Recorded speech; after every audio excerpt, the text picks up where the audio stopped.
inscreva no canal aí, galera. Curta, dá seu joinha e compartilha.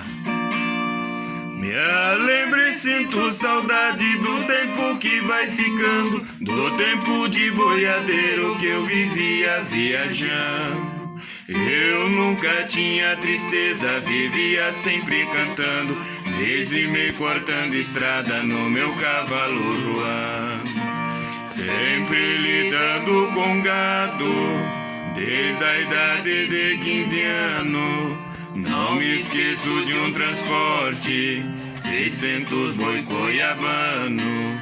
No meio tinha um boi preto, por nome de Soberano.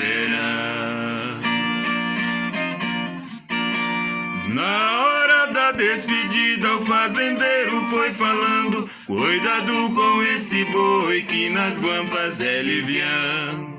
Esse boi é criminoso, já me fez diversos danos. Tocamos pelas estradas, naquilo sempre pensando.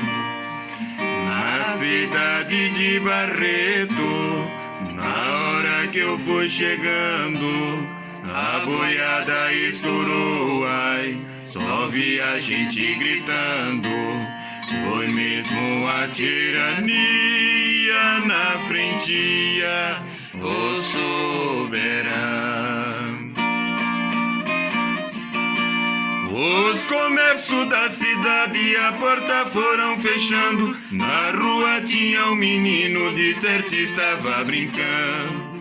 Quando ele viu que morria, de susto foi desmaiando. Coitadinho debruçou na frente do soberano. O soberano parou, ai, em cima ficou bufando, rebatendo com o chifre o boi que vinham passando.